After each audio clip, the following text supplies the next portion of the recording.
chapter 8, verse 1. Let's look at what happens, because the last seal, these are 7 seals, and what's amazing is it's kind of like firecrackers that are connected together. They go, and the last one starts the next one. And so the last seal starts the first trumpet, the last trumpet starts the first bowl, and they're just daisy-chained together. And this seal unleashes the 7 trumpet judgments in chapter 8, verse 1. And that just signifies a terrifying, widespread, when you hear the trumpet, you know something bad's coming, and it can be reverberating around. And what's bad is in verse 7. Look at chapter 8 and verse 7. It says, "And the first angel sounded, and hail and fire followed, mingled with blood, and they were thrown to the earth, and a third of the grass." So all of a sudden, this flaming hail starts.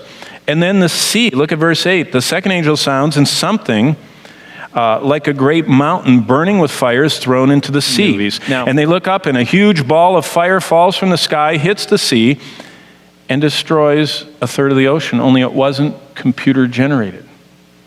When that concussive, eardrum-shattering sound hits, they're going to realize they're not eating popcorn, And when the heat of that blast begins to sear, the temperature sears their faces as they see all this stuff burning, they'll say, this is not the destruction of New York and LA so many times they've seen on the screens, because as a synonymous tidal wave, can you imagine this mountain falling in the sea?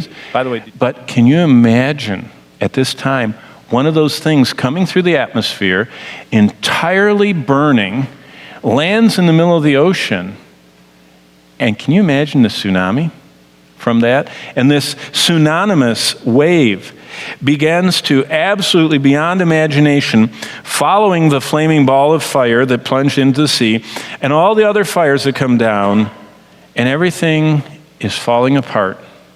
And we realize that Revelation 6, 7, and 8 is only the movie trailer. The worst hasn't happened. This is just what they play before the movie starts. It's just the warm-up.